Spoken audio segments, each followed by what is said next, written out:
Okay. Hi guys, what's up and welcome back to my channel.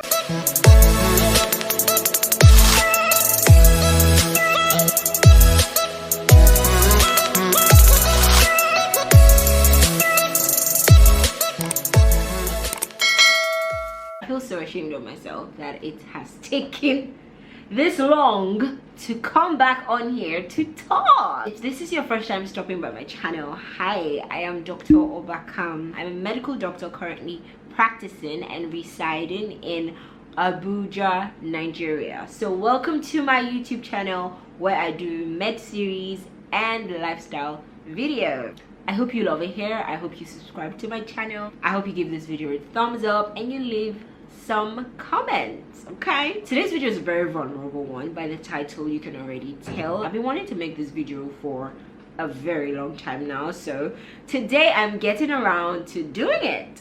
Daddy issues. I mean, you know, it's something that a lot of us must have heard, because especially in the social media space, you know, there's a lot of times that phrase daddy issues is used in a very derogatory way to talk about a female who probably has an attitude, probably in a relationship setting, or just to the opposite sex in general. I realized that I had daddy issues, okay, and I'm gonna give you guys a story time and, you know, everything that it's taught me. I lost my dad when I was 7 years old. I had just turned 7 actually. I turned 7 in October of that year and he died the very next month. Exactly a month and 6 days after my birthday, he died. That fateful morning, right? I had gone to say good morning to my dad. I knew he wasn't feeling well. And he didn't really respond to me properly because I was a daddy's girl. I was such a daddy's girl. Like, I always tell people this thing: if my dad was still alive, I probably would not even. I probably would barely talk to my mom, because I was a dad. Like, I was a severe daddy. I was always with my dad. So, you know, he didn't respond to me properly when I went to greet him in the morning, and then I went to school that day, and I remember feeling so gloomy the whole day. You know, like, that day was it was a Monday. I can't forget. It was a Monday, 27th November.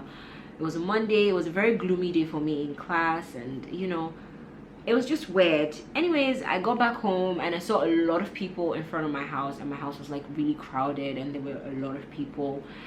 And I got into the house and the first person I see is my mom in the living room, and she's crying, and, you know, there are people consoling her, and she looks at me, and my cousins like take me into the house, and then my cousin is feeding me this lie of, oh, one of my mom's friend had died and that's why my mom was crying, but I shouldn't worry, that my mom was going to be okay.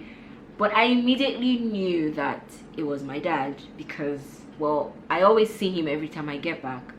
I mean, he's the first person, like, he literally picks me up and spins me, and like I was a daddy's girl. So for you to be giving me this gist of, oh, my mom's friend died and that's why everywhere is crowded like this, and that's why, but somehow my dad is no longer in the picture of, you know, the people that are present at home. So anyways, life went on, and my mom also carried on with, you know, her own version of why my dad was absent, which was he traveled to the US and he hasn't come back yet, because the longer he stays, the more toys he's going to buy for you.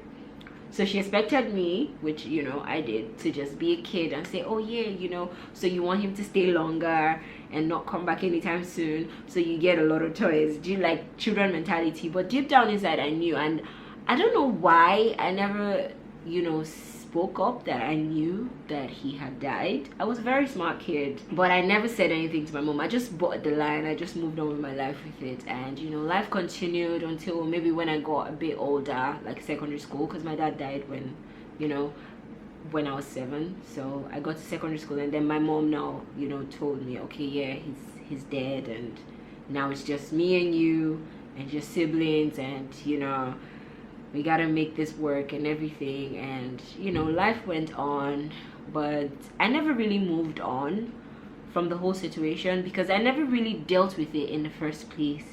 You know, like, I just lived with the lie. Even though deep down within me I knew it was a lie, I just lived with it. On the surface, oh yeah, he traveled and whatnot. So I didn't really grieve in that beginning time up until secondary school, you know, when everything was now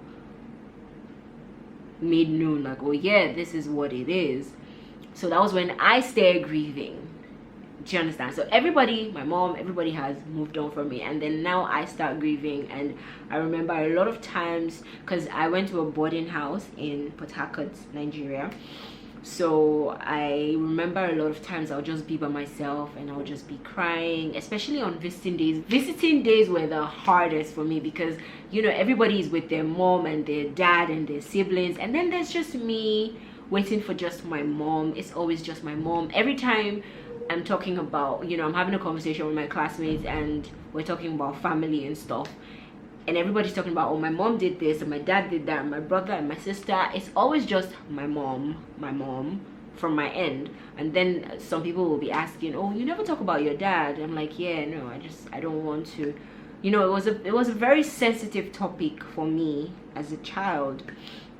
I never wanted to talk about it, I never wanted to address it, but I would always feel so much pain and hurt, and I would cry so much all the time. I kid you not, like, I cried so many times.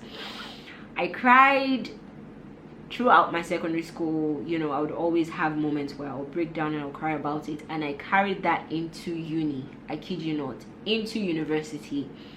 I would still have moments where I would break down and I would cry, and I never spoke to any of my family members about this. I don't know why, but, you know, I just felt like, well, since they couldn't tell me when it happened for all of us to grieve together as a family, why should I mean, why am I talking about it now that my mom, imagine bringing that to my mom now that she has moved on from it, you know, and she's trying to live her life and make the most of it. That won't be fair. So I just kept it to myself and I cried so much about it. I remember one day I was having a good time with my friends in uni. They had come to see me in my house and we're just all having a good time. We had drinks and we're really just chilling, and I don't know, like, something just hit me and I just broke down again. And that was the first time I was actually crying in front of anybody. Something just hit me, I just broke down and I started crying. And I remember one of my friends then at the time just lost her dad, you know, like a few weeks prior.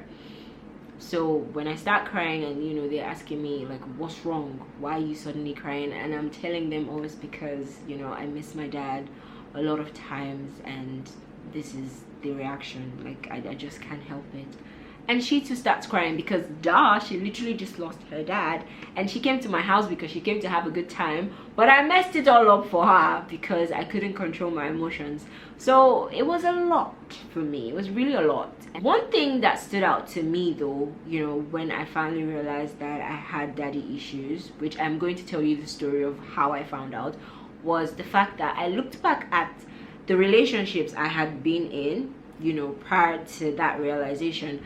And I realized that I kept wanting the guys I had been with to be a father to me, you know. So this is where this is the reason why I'm making this video in the first place. Like, daddy issues should not be, you know, an insult to someone. It shouldn't be something to joke about or, you know, make a caricature about a person for.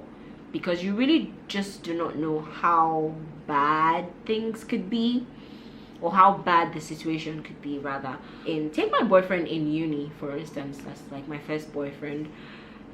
He was a nice guy, a cool guy. Hi T, shout out to you, just in case you watched this video. Cool guy, but, you know, I wanted him to be more than he was. Like, he could only love me the way he could, you know, like a boyfriend in university whom, you know, we're all still students, we're all still trying to figure out life. But I wanted more, you know, I wanted more commitment. I wanted him to father me, you know, I wanted him to like baby me. I wanted all of that, you know, that male figure. I didn't have a male figure in my life to give me that, what the male figure in our life is meant to give to us. Simply put, I kept on wanting it from the people I was dating, and that was putting a lot of pressure on them and the relationship. So now let's talk about when I finally found out I had daddy issues, right? It was 3 years ago. Yeah, just 3 years ago.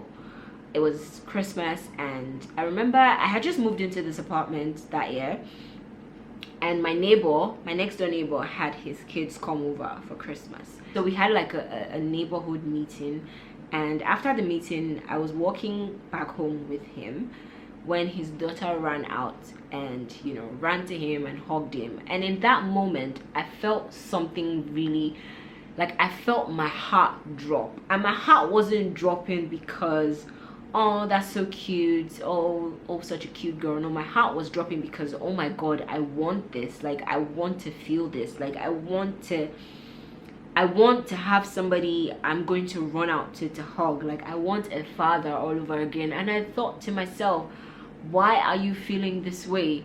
Like, in that moment, that moment struck me, because I was like, you are a grown-ass 27-year-old woman, and you're feeling like you want to run out to jump on your father, on a father. Like, you know, like, I felt a whole lot of emotions rushing through, and it was just a lot, and it was a very emotional day for me. And of course, you know, a few tears were shed again. And then I realized, so this is the problem. The problem wasn't because, you know, the guys I had been dating were bad or they weren't doing enough. The problem was I wanted more. I wanted what a father figure could give.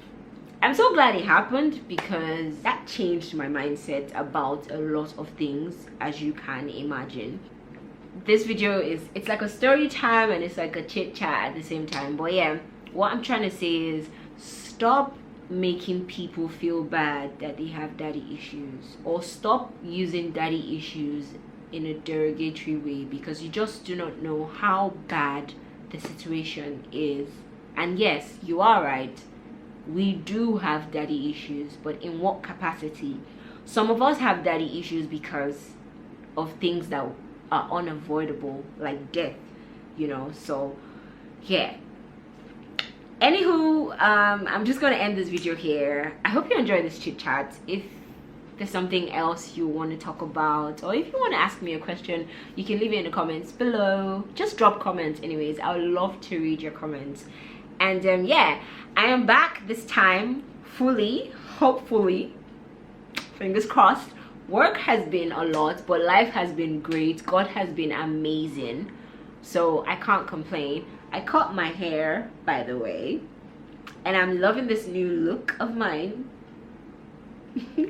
But the thing with me is that I'm very unstable. Before you know now, I'm going to start making my hair again, or I'm going to relax it. But I'm really loving this natural hair and everything that it's given. I love the vibe it's given. So yeah, thank you guys so much for watching this video. I'm gonna see you guys on my next video. In the meantime, don't forget to hit the subscribe button. Make sure you give this video a thumbs up. Leave some comments down below. Follow me on Instagram, guys. I have a new page on Instagram called Ask Dr. OBK. Okay, it's where I post everything health and medical stuff. Okay, and then my other Instagram is Coco D, still the same one, where I post every other thing else. So please follow me on my Instagram pages and stay connected. Okay, I'm gonna see you guys in my next video. Do take care. Bye.